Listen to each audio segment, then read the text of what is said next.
So, please once again introduce yourself. Sorry for the last night, but yeah. No. Glad to see you again, my friend. Yeah, thanks. My name is Rasel Bentli. My позывной, my soldier code name is Tejas because I am from Texas in the United States, and I've been here since December 7th, 2014. After the Maidan in the spring of 2014, I saw that this was another regime change operation by the U.S. And NATO, and I knew that it was going to be the destruction of another country, just as the U.S. and NATO had done in Yugoslavia, Libya, Syria, Iraq. I'm going to ask you about it, but I have to ask you this. You were, if I understood you correctly, you were a soldier in U.S. Army in the 80s, right? Yes, I was. My dad kind of bribed me into joining the U.S. Army. I was somebody that would never have done that on my own. But he made me a deal about paying for my college and giving me a job in his company. After I successfully completed my 3-year enlistment, halfway through, my dad lost all his money in a Mexican peso devaluation, and so it didn't quite work out the way I intended to, but I was a very good soldier. I was a combat engineer, sapeur, demolition specialist. From 1981 to 1984. Now those are the 80s. Yeah. That's the Cold War era. Top Gun, you know, like any movie about military had Russians as bad guys, you know. Yeah. So how come not even 30 years later, and you are fighting for Russians? I mean, against American allies, let's say. You know? Yes, how is that possible? You know, for somebody who was brought up in the Cold War.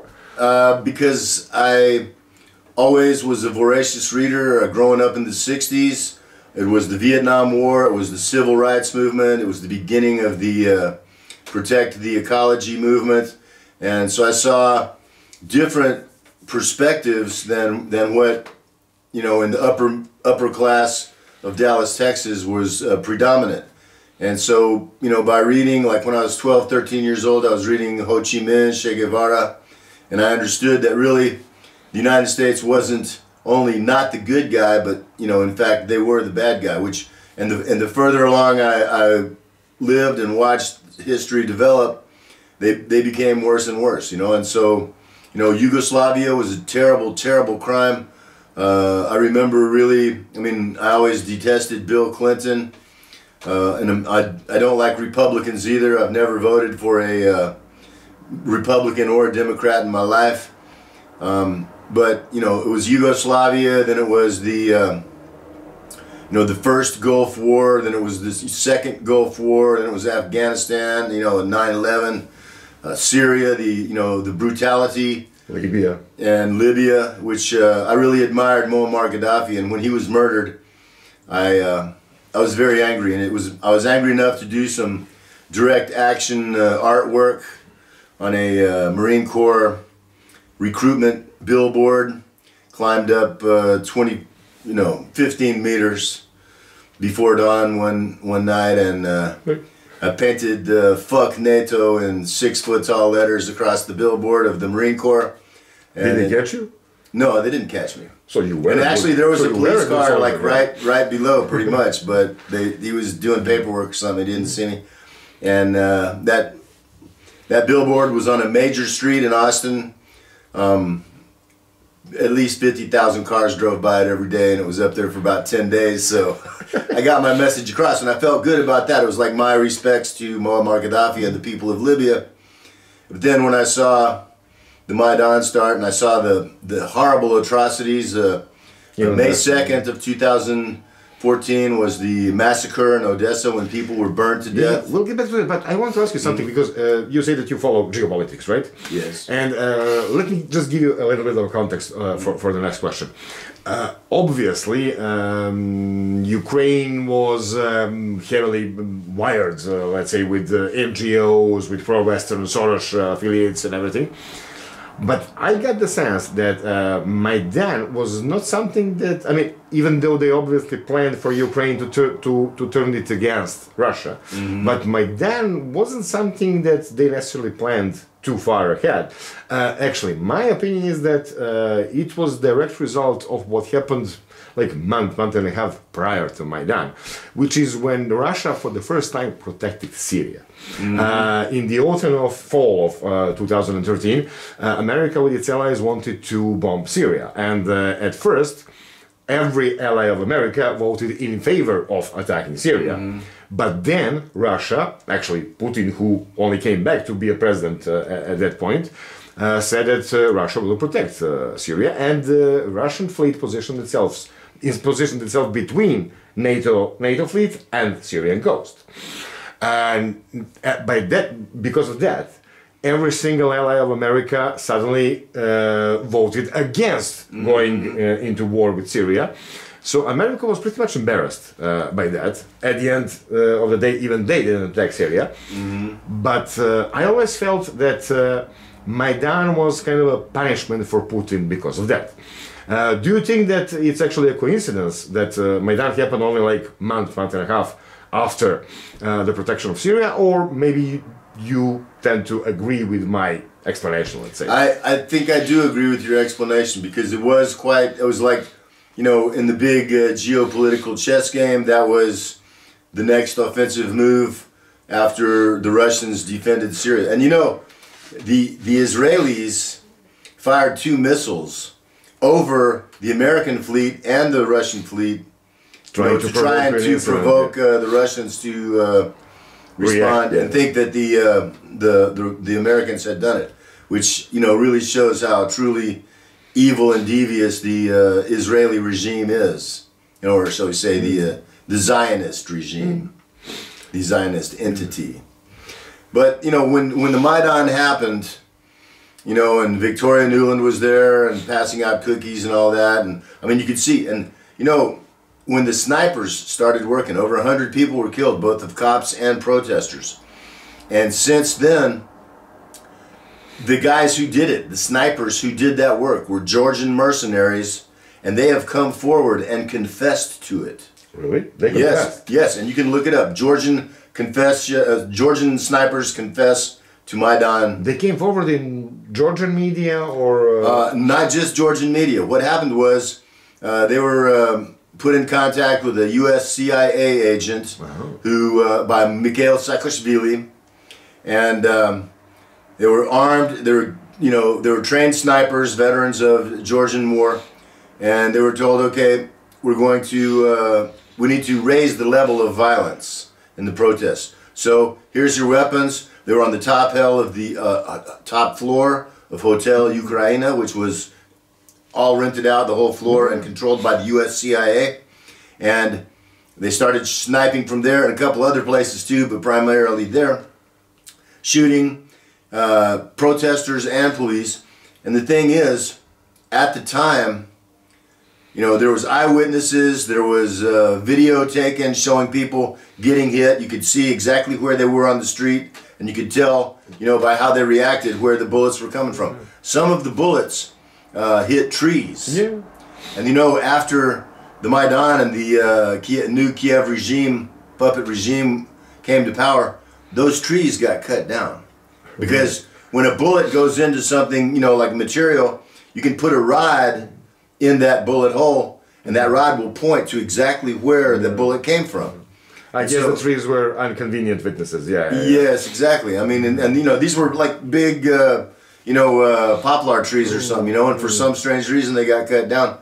But then some years later, you know, there was like, you know, everybody that really had an understanding or any sense could see from the videos and the eyewitness statements, you know, and just logic, that yes, it was you know, U.S.-backed snipers. But then 2 of these guys came forward, and they said, you know, we were promised to be paid $5,000 for our work, and we weren't.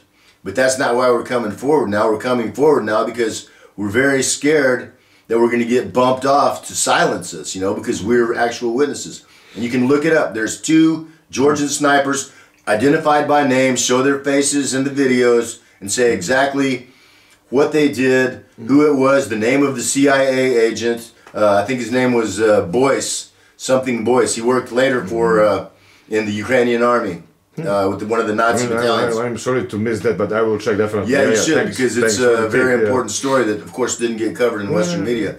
But so there was the snipers, then the Odessa massacre on the 2nd of May, and then on the 2nd of June, a month later, there was a Ukrainian airstrike on the administration building in Lugansk. It's a very, let's say, downtown, very center of Lugansk. Yeah, right? very center of Lugansk. It was not a military position at all, not soldiers around. It was the administrative civilian city hall, basically.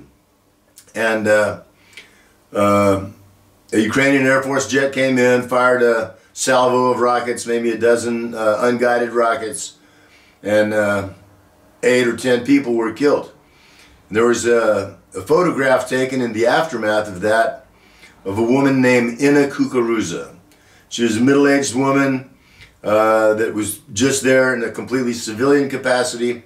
She got hit in this attack, and she was sitting on the sidewalk in front of the building, and this guy comes up and he's making a video, and she's sitting beside her legs. Both of her legs were blown off and basically shredded, but she's sitting, you know, she's sitting here and her legs are over here. And she's still conscious, right? But she's still alive, she's still conscious, and she sees this guy coming up with the cell phone making the video, I mean, to record the historical fact of what happened. And she looks at this guy and she says, "Can I borrow your phone to call my family?" And she knew she was dying, and like she just wanted to say goodbye to her family. And yeah. you know, within 2 minutes she was dead. She bled to death, of course. And there was a photograph made from that video where she's sitting there and she's looking straight into the camera. And when I saw that picture, I mean, it still gets to me today. But it was like she was looking at me saying, "What are you going to do about this?" Where were you at that point? You were in Texas? I was in Texas, yeah. I mean, I'd been following it. I'd already been thinking about getting involved, you know, because I was so angry and ashamed about what the United States was doing. But when I saw that picture, I mean, it was the 2nd of June, 3rd of June, and I knew exactly. I said, I'm, you know, I told my family, I told my boss, I told my girlfriend, I said, I'm going to Russia. I'm gonna kill some Nazis. Do you remember what was their reaction? Well, I mean, my family at first, you know, they're like, "Oh yeah, you know, sure you are, yeah, you know." And I mean, you know, I was 54 years old, you know, I didn't speak Russian, and have you ever been to this part of the world? Never been. I mean, I've been to Germany in the U.S. Army, and you know, around Europe somewhat, but never beyond what was then the Iron Curtain, you know, to Eastern Europe by any means. But I said, I have to go. I'm gonna go kill the people that did this. I'm going to defend people like her from having this done to them. I'm going to show the people of Russia and the world, you know, that not all Americans are Nazis that support this kind of shit from their genuinely Nazi government. And you know, it's not an exaggeration or rhetoric to say that the United States is a Nazi or fascist government. Benito Mussolini supposedly once said that fascism would better be called corporatism, because it is the merger of state and corporate power.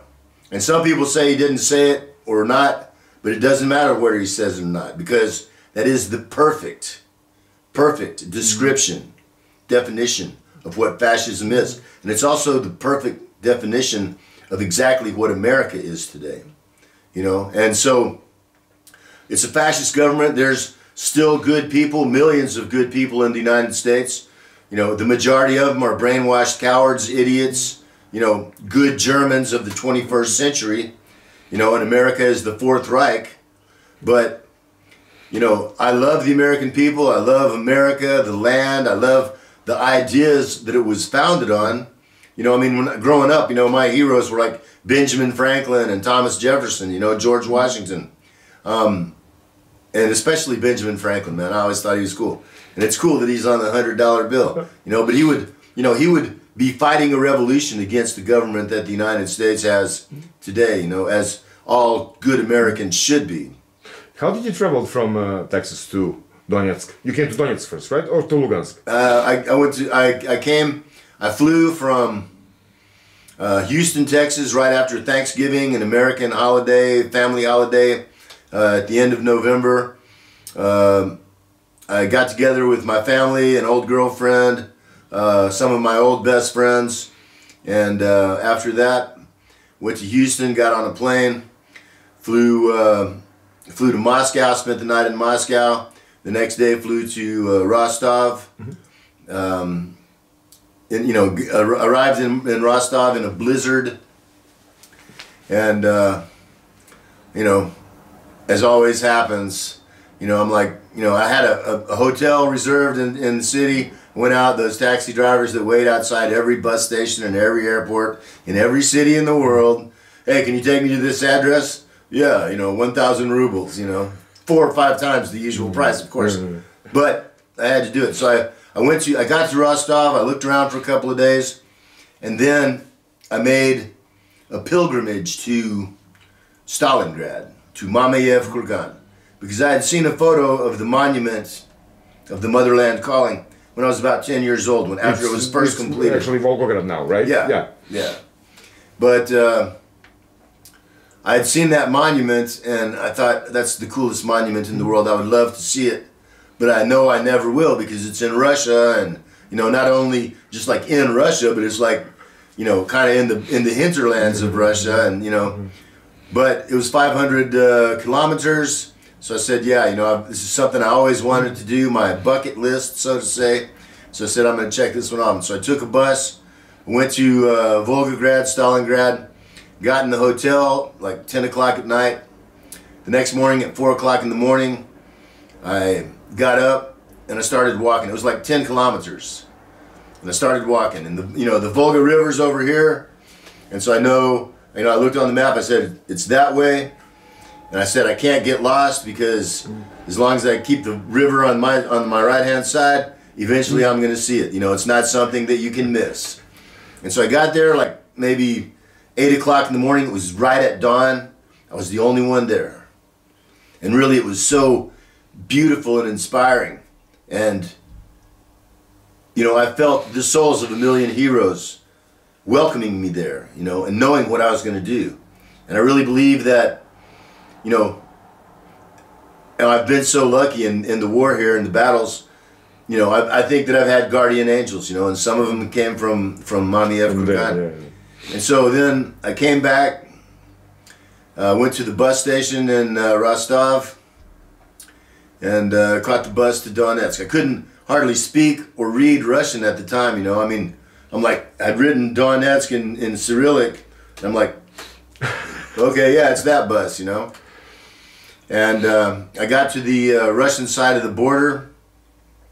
I had 2 backpacks and a gigantic duffel bag. It was a duffel bag I could have fit inside myself. You look like a tourist, yeah. Well, I didn't look like a tourist, but I had bought some camouflage uniforms in Rostov, and they were in this big duffel bag. And so this, Russian border guard, he asked me, why are you going, American passport, 30-day visa. He's like, why are you going to Donetsk? I said, I'm going to visit friends. He's like, okay, well, let's look in your bag. And I had a green camouflage and a white camouflage and a brown camouflage uniform. He's like, sto eta, and I'm like, and I had to look up in like my Russian phrase book, Christmas presents, I told him, He's like, Davai. And so then coming into, on the bus, on the DPR side, I saw like, old blown up block posts, you could see where there'd been like real heavy battles, deserted, bombed villages, the whole 9 yards.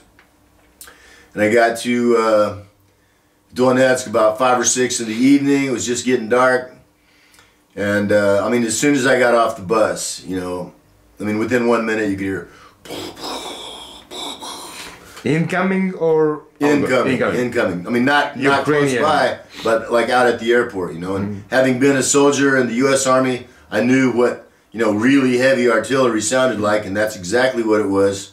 And I'm like, wow, and then I'm looking around and there's like, babushkas and moms pushing their babies in the strollers, and they're just like, it's thunder in the distance or something, so I didn't like, dive under a bus or something.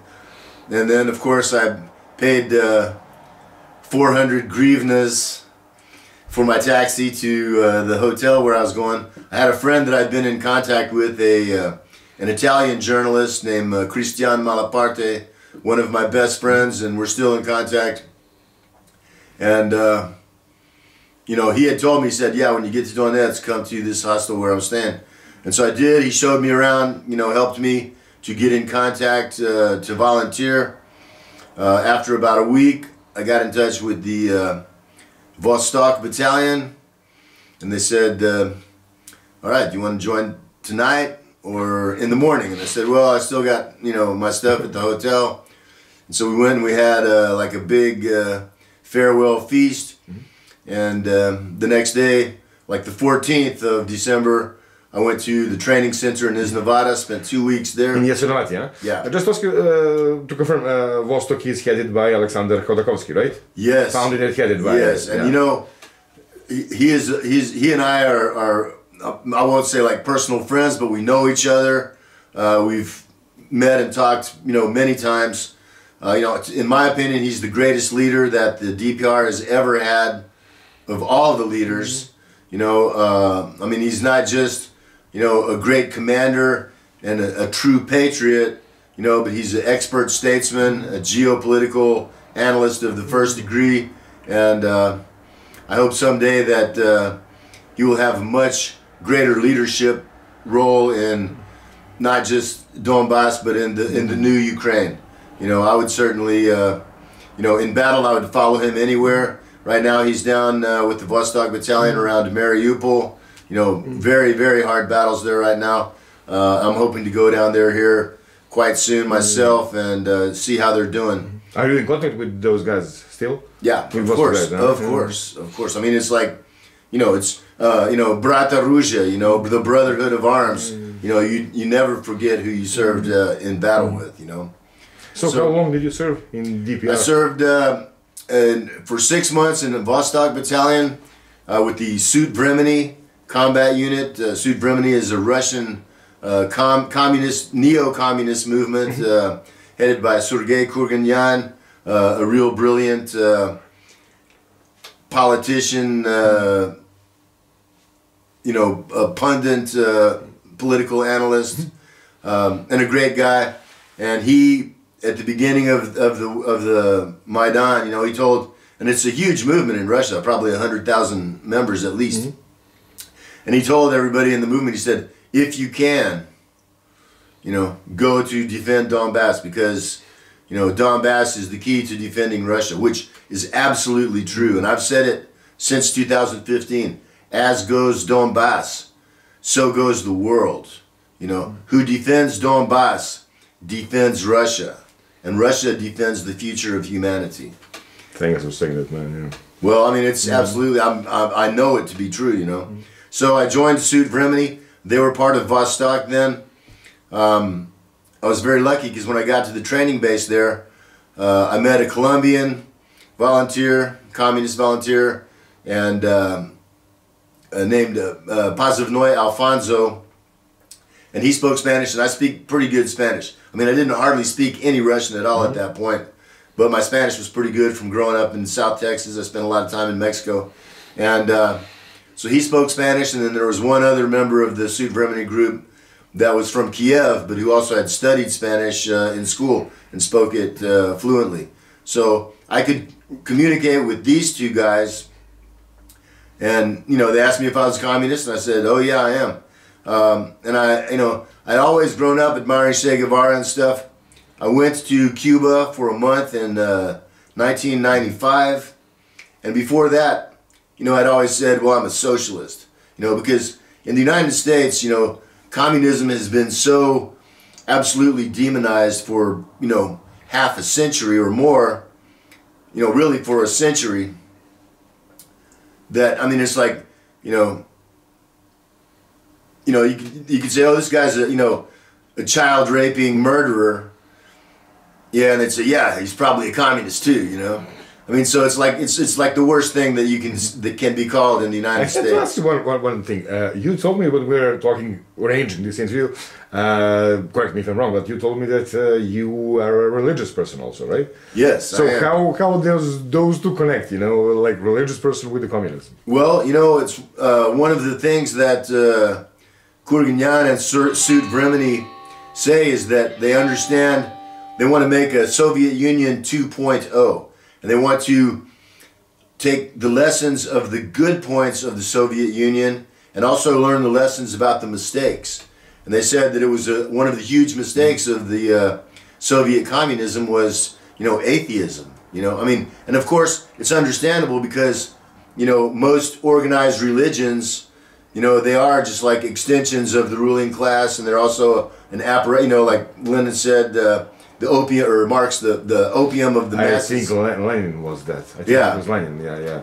Maybe I'm mistaken, of course, but I think it was Lenin. But I have to tell you, I don't have a single communist cell in my body, probably. But okay, that's my different experience, because we in Serbia have a very, very strange experience with communism. But that's another matter. Well, so yes, I'm religious. I've studied all the great religions, Zen Buddhism. I actually went to the Native American Lakota Sweat Lodge. I spent about 2 years with the Native Americans, and actually got adopted into the tribe, the Lakota tribe. I have an Indian name. Which is? It's called Oyate Yahapaki. Meaning? It means he speaks for his people. And your people meaning Americans, or your people meaning Indians? No, my people. Yeah, but good people, all good people in the world. You know, I mean, I didn't pick that name. You don't get to pick your own name. They give you your name, and that was the name they gave me. And it seems to have, you know, like, I don't know, they must have understood something about me. But you know, I've studied.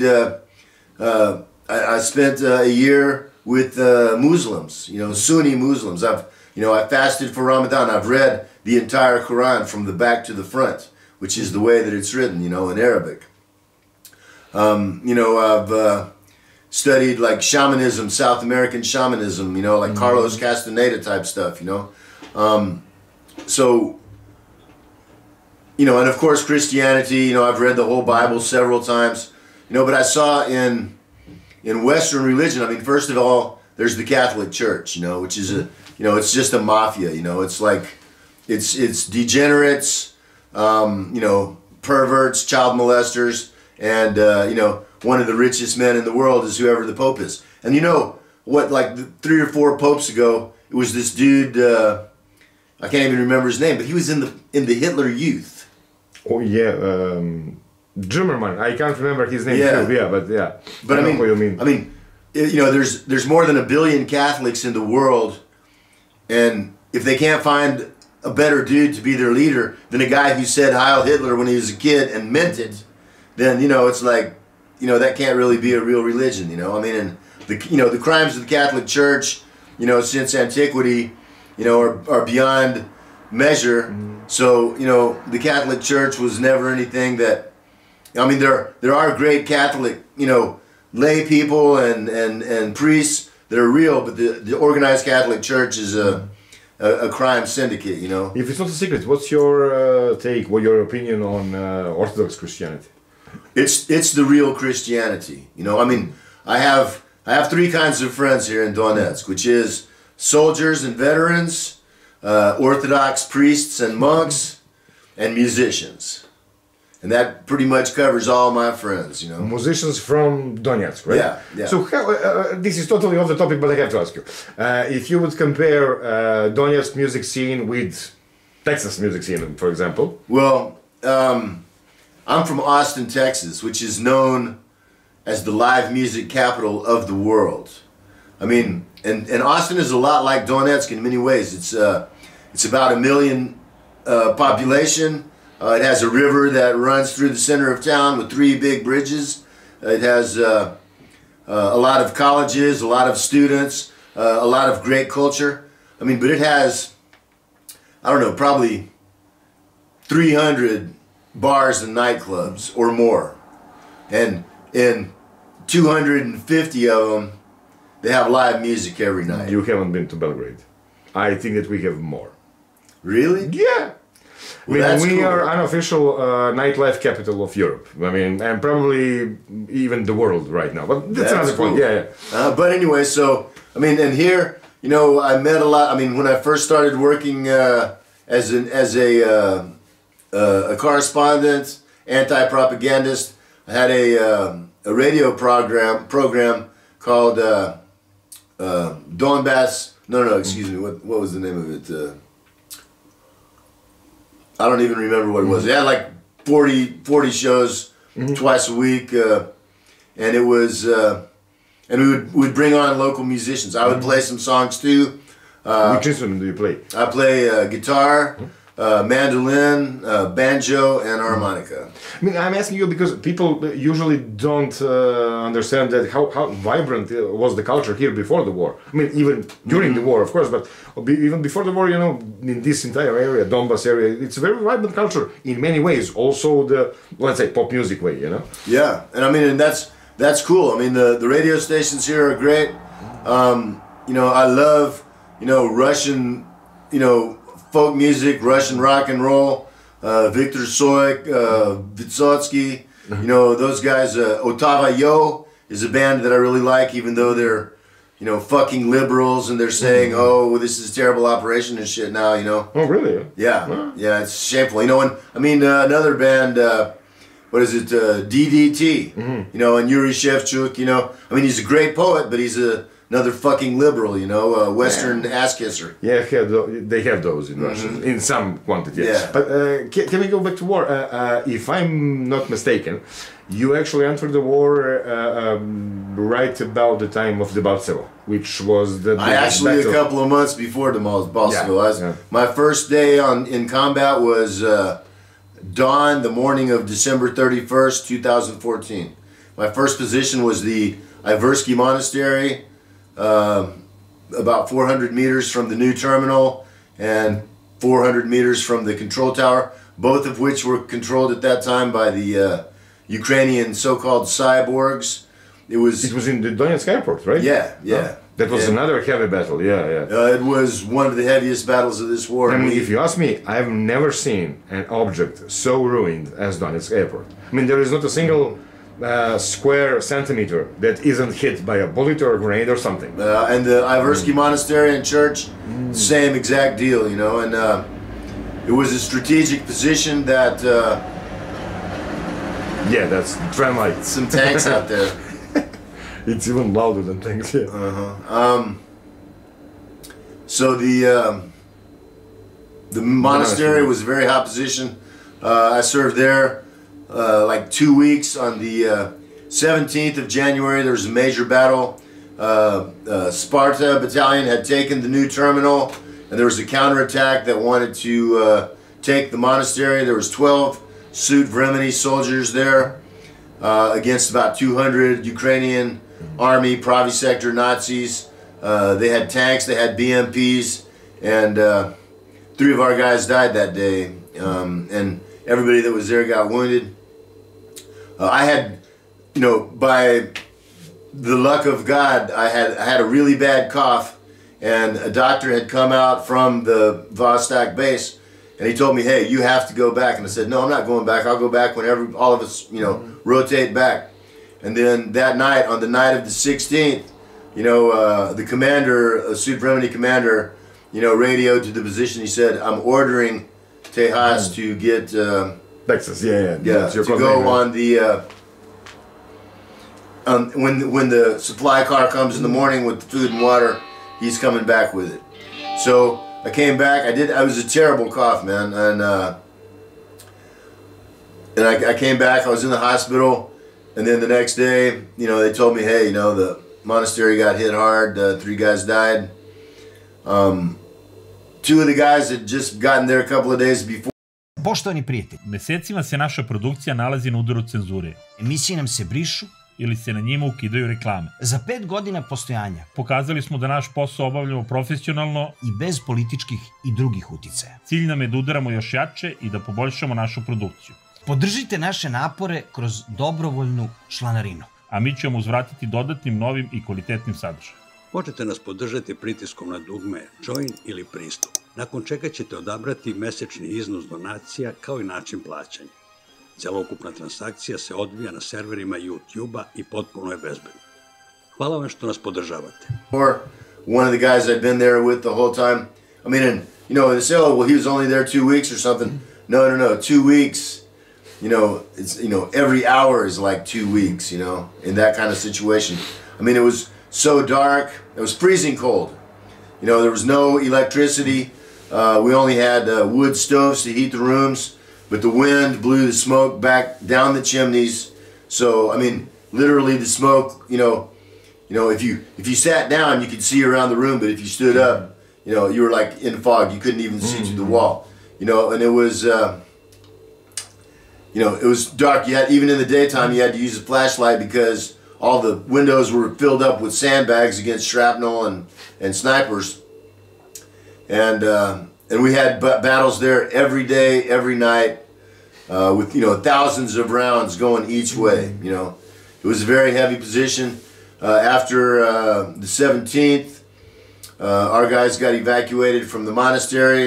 Oplat Zaharchenko's guys took over that position, and we moved to another position, not a kilometer behind the front line, but a kilometer, you know, beside. And that was called Milnica, windmill. And we were there about a week or so. And then we got a direct hit with heavy artillery. We were in the basement of this house. They somehow spotted us and sent and did an artillery attack. We had a shell come right through the wall. It was a real miracle that no one was killed, but you weren't wounded or something, huh? No, and I mean, and I heard the artillery coming down. I'd been working all night on guard duty, and it was around 12 noon or something, and I was still sleeping.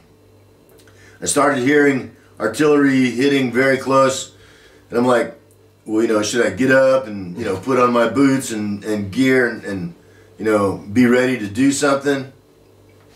And I was just so exhausted that, you know, I was like, well, if they want me to get up and do something, they'll come tell me, and until they do, I'm gonna stay, you know, keep sleeping.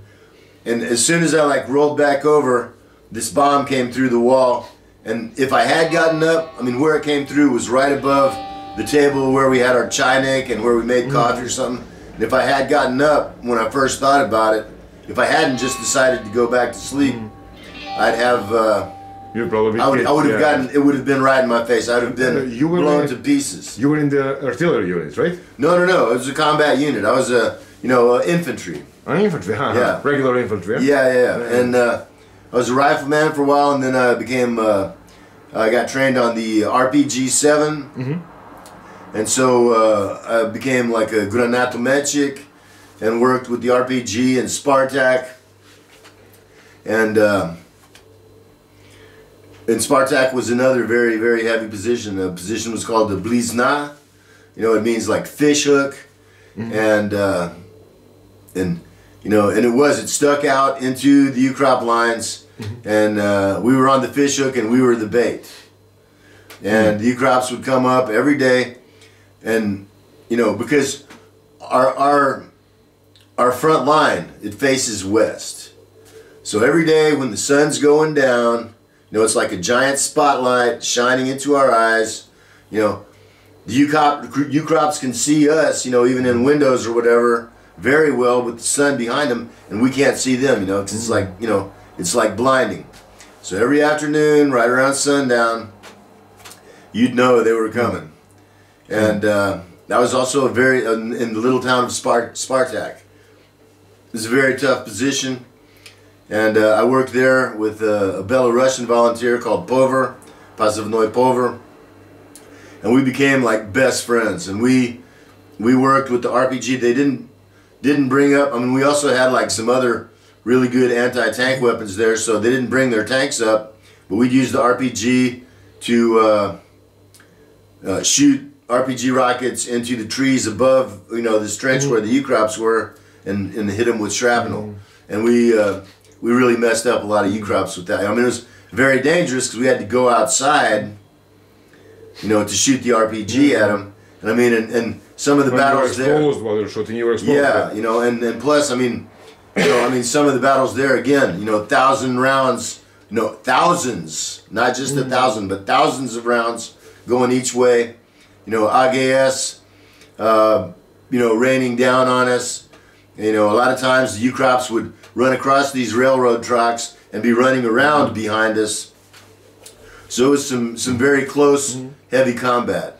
Let me ask you, did you see any official Russian military presence back in the day? No, no. I mean, there literally wasn't any. I mean, you know, as the years progressed, you know, there started showing up some, you know, a lot of guys, Pozivnoy instructor, you know, and they weren't from around here, you know, but, you know, like, and so eventually, Sudvremeny unit was transferred from Vostok to the Han Battalion Spetsnaz, the first Spetsnaz unit of the DPR. And when we got there in the Spetsnaz unit, you know, that's when we started meeting, you know, instructor, you know, but before that, you know, it was, I mean, you know, we got our bullets, you know, our RPG shells from somewhere, you know, but there was no Russian, you know, military presence as official, such. at least, Yeah. Well, I mean, not even unofficially in the first days, but once we got to the Spetsnaz, we started meeting these guys that weren't from around here, and they gave us really great training and stuff. I worked with the Han Battalion for about 4 months, and then I started making, well, actually there's a woman named Anna Tuv that was shot in Gorlovka. Her house was bombed, just random heavy artillery 152. The U-Crops shot 2 shells, both of them, you know, basically aimed at the same place, which just happened to be her house. And her whole family was there. There was no soldiers around. You know, her husband wasn't in the military, didn't have anything to do with anything like that. They just a random shelling. It blew up the house. Her husband was killed. Her 11-year-old daughter Katya was killed. I mean, like, both of them were like blown in half, you know, in half. Her left arm was blown off above the elbow. And she had a 3-year-old son and a 2-week-old little baby. Zahar the son and Milana the little daughter, who was 2 weeks old. And so she's sitting there after these 2 shells hit just randomly. Her husband's over here, her oldest daughter's over here, dead. You know, her arm's blown off. She had to put a tourniquet on herself with one arm. And then her little son and the infant baby are buried under the rubble of her house. So with one arm, she has to dig these kids out by herself. And it took like another hour for the ambulance to be able to come in because the shelling continued in the neighborhood. And I was one of the first people to report. I was probably the first person to report on that atrocity.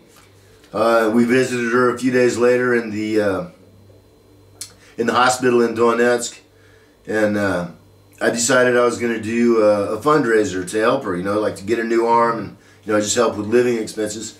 And in less than 40 days, we raised $10,000 from Western donors, you know, because at that time, you know, I still had Facebook, you know, I still had Twitter, and, you know, and I was a real presence, and a lot of people were following my work.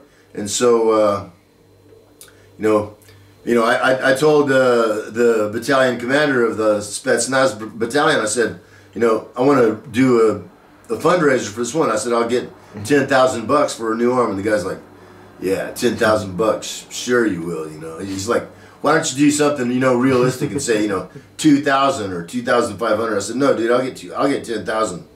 And I did. Actually managed to yes, in 40 days. And we gave it all, every single penny to her. And so, you know, and I mean, the videos that I made about the attack against her, you know, they got like, I don't know, 500,000 views or something like that. And so people understood that I had a talent for expressing myself, for speaking for my people. you know. And so they're like, yeah, okay, Tejas, you know. I mean, plus by this time I was 55 years old. You know, that's, you know, Spetsnaz is a young man's game. These guys are like ninja acrobats, you know. I mean, and, you know, like when they hold a cinder block, a slag block on their belly and some other guy smashes it with a, you know, or break a beer bottle on their head. And they do that kind of stuff, you know. And I'm like, I might be a little too old for that now, you know.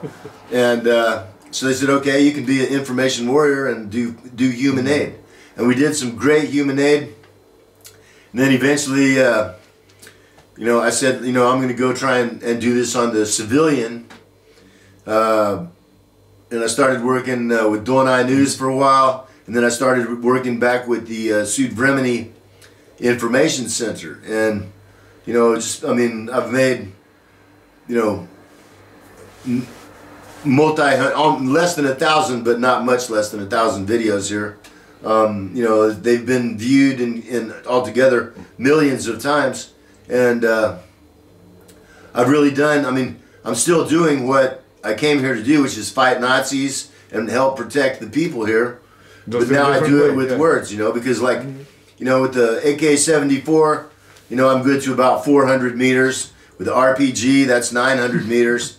But with, you know, now the computer and the camera are my weapons, and my words are my ammunition, and they can go all the way around the world. You can cross continents, actually. Yeah. Let me ask you, when I told you that I'm a Serb, you told me that you actually got acquainted with a lot of Serbs here. Can you tell me a little bit about them? Well, not a lot, but the ones that I did know, that I worked with, Deki, the sniper, for instance, I never was in combat with him, but he and I were good friends when he was here. And Dan Beric, right? Yeah, yeah. And you know, we hung out. I did some interviews with him, and you know, we drank a little beer together. But there was a guy at ДЕВИЗНИ in Spartak. He was called Serb, and you know, this guy was like a mountain of a man. You know, I mean, everybody keeps telling me about him. What's his name? I don't even remember. I mean, that was in the back when I couldn't even hardly speak Russian. You know, and it was like, duh. You know, I met a guy who's a Russian. He was vice champion of the world in Kyokushikai karate and top division. You know, I mean, he was fighting and sparring with Dolph Lundgren. You know, so he's a big guy, really big guy, and he kept telling me about the Serb guy who nobody ever wanted to mess with. I guess that's him, you know? I mean, really huge guy, a mountain of a guy, you know, and he was like, yeah, known as a Serb, yeah, but I can't know, I don't know his name. I mean... No, I mean, when he held the Kalashnikov, I mean, it was like this, you know, it was like this long, you know, in comparison to his body. And he was, I mean, he was always really cool, he was always calm, he's super friendly. You know, he liked me because, you know, he's like, oh, Tejas, Americanets, Nashi Americanets, you know. And, you know, so, and of course I have some friends in Belgrade, and, you know, so I love the Serbian people. I mean, they're Slavs, they're brother people, you know, and really, I mean... Did you watch the rally the other night? Do you know that on Friday night there was a big pro-Russian rally in Serbia? I mean, in fact, we are possibly the only nation at the moment that are expressing our love for Russia. You know, openly, that's beautiful. You know, and of course, you know, it goes both ways. You know, Russians love Serbs, and you know, actually, my grandmother was Romanian, and I mean, my dad was adopted, and his biological parents were Irish and Romanian. But, you know, so I mean, I never knew her, but I have, you know, Eastern European blood in me, you know. And so... And possibly the last question. Right now there are some reports about supposed Russian atrocities against civilians in Ukraine. Not here on Donbas front line, but in Kharkov, in Mariupol, in Kiev. You served with... Of course, not Russian guys, but with not Russian military, but with Russian guys here. You probably do know some Russian soldiers. With your experience serving with them, reporting on this war, what would be your take on those reports that Russians are committing deliberate atrocities against civilian population, cluster bombs and? No. It's complete bullshit. It's the opposite of the truth. You know, it's the same thing like, you know, when they were saying about the Serbs against the Muslims, it's the same thing they were saying about Gaddafi against his citizens. Same thing they were saying about Bashar al-Assad against the Syrians. The true. This war is not a war between Russians and Ukrainians or a civil war of of Ukraine. This is a war between good and evil. It's normal people, good people defending themselves against Nazis. And I don't just mean Ukrainian Nazis. I mean the Nazis that own and control the Ukrainian government right now, which are Nazis that own and control European and American government right now. And I mean, and plus, it's just like with all these other fake stories about Assad and Gaddafi and stuff. Yeah. Anyone with any sense can just think about it. I mean, why would Assad do a poisonous gas attack against his own people right when the UN inspectors are there? I mean, if it doesn't make any sense, then why would they do it? Why would they, cut their own throats? When all they're doing is trying to survive. When they're putting their own lives on the line to defend their own people. So, and it's the same thing here. Russia, the goal, the strategic goal of Operation Z is to denazify and demilitarize Ukraine.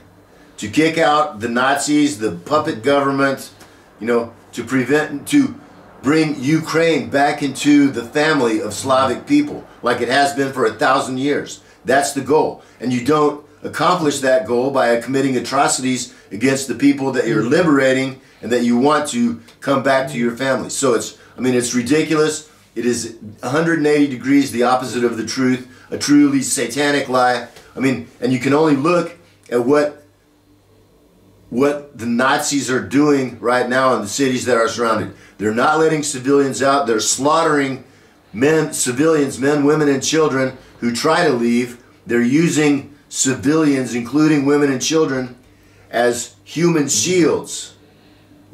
So what can be more despicable than that, truly evil than that, more cowardly than that? These are the Azov battalion that were strutting, goose-stepping around, a couple of months ago saying we're going to Moscow and stuff. And now that instead that they're not just fighting unarmed civilians, they're shitting in their pants and crying, and they're hiding behind little babies and women, and murdering them, And so, Russia, it's like the lie they said recently, oh, Russia bombed Babi Yar. Of course, and that's got huge, went all the way around the world. And it's a complete, absolute lie. Yeah, Babi Yar was intact. There was a, huge, you can look on Google Maps, you look up Babi Yar and look on the satellite, there was a gigantic, 100-meter television transmitting tower that was just a couple of 100 meters from Babi Yar. And that television transmitter was a military objective and a legitimate target. And it did get destroyed. But they were, why would Russia, why are we going to bomb? And remember that it was the Red Army, the Russians, who saved Ukraine from the people that did the atrocity at Babi Yar. Well, if it doesn't make any sense, then why believe it just because somebody says it? It's like, and what was the other one? These atrocity stories that they're telling, just ask yourself if it makes sense. And if it doesn't make sense, don't believe it just because some clown from CNN says that's what happened. Russia is defending itself. It is defending the people of Donbass, and by extension, it is defending the world against the Nazis of the 21st century. And the whole world, of course, owes Russia and the Soviet Union a debt of gratitude that can never be paid for what they did 80 years ago and saved the world from German Nazis, and they're doing it again now. And only the most historically and politically illiterate, ignorant people can think that anything other than to say God bless Vladimir Putin and the Russian Federation. Rasel, thank you very much. I mean, I could talk with you for days. I mean, and I hope to I'll talk with you again after you come back to Donetsk. You're going to a trip, right? Yeah, I'm going to go down to the front and see my buddies and do a little shooting with the camera and with the automat if I need to, but we'll see each other again. Yeah. Thank you very much for the opportunity to talk to you. It's a real pleasure and an honor. Yeah. Thank you very much. I mean, it was a pleasure, and it will be a pleasure again to talk with you one more time, at least. Okay, this was great. Oh man, no! Once again. I'm kidding.